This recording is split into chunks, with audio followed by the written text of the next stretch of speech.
But I suspect one of the questions that you've been asking is, when is First Pres going to meet in person in worship? And why haven't we been meeting in person up till now? And that's an important question that we want to talk about. And so let's have a good kitchen table conversation as the family. Many of you have wondered why we have been meeting in person in the past, and have noted in talking to me, other churches are doing it. Why haven't we? And throughout the last year, our church has attempted to balance two primary and competing values pertaining to the life of our church. And these two values continue to be what we could call the twin pillars that have guided the session's decision-making as it relates to in-person gathered worship. The first pillar is pursuing our call to glorify God above everything else by valuing gathered worship as one of the most essential aspects of the life of faith, and valuing the connectivity of our congregation. And secondly, number two, demonstrating Christ-like sacrificial love for our congregation, for our staff, as well as for our community, especially the most vulnerable who are at risk, by honoring the medically informed and government-issued guidelines that have limited our ability to gather for worship and to connect. In May of 2020, the session of our church voted that First Pres would wait until Governor Cooper moved North Carolina to phase 3 of reopening before our church would consider regathering for worship in person. And this meant that we were choosing the value of caution and sacrificial love over gathered worship and connectivity. Still, our staff worked diligently and tirelessly to create alternative ways for our congregation to worship and connect, both virtually and in person, outdoors. And gathered worship and congregational fellowship have, we believe rightly, taken a backseat to safety, caution, and love of neighbor for the past year. However, I'm pleased to report that last Monday night, the session approved a multi-phase regathering proposal.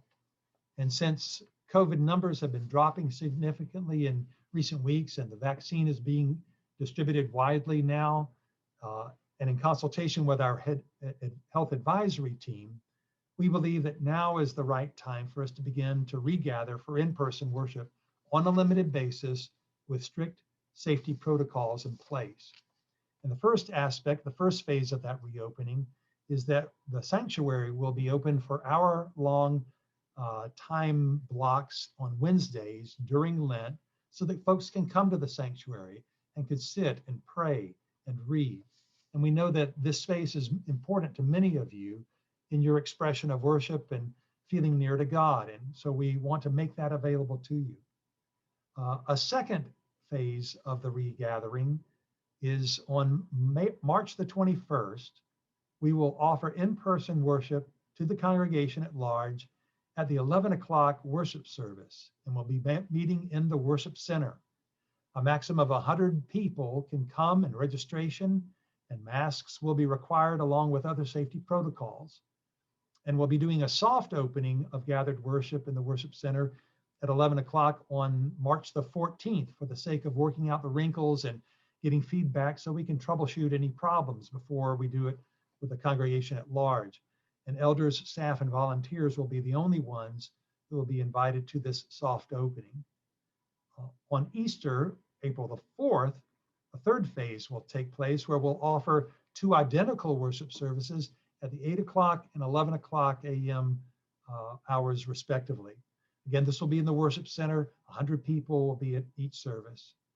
And we're sorry for the early start of the first service at 8 a.m., but we need it to allow time in between the services to sanitize the space and make it ready for the second group of worshipers.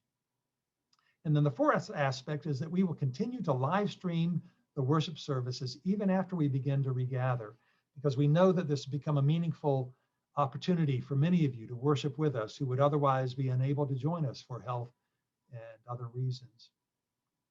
Of course, I need to add that this is all contingent upon the COVID trends continuing to decline and the numbers of infections, hospitalizations, and deaths going down, or at least remaining stable. The doctors in our church on the health advisory team remain optimistic and positive and confident that we're heading in the right direction, but we know that we all have to hold these things pretty loosely. If there's a spike again in the numbers, we may need to alter our plans. So let's pray that the good trends continue.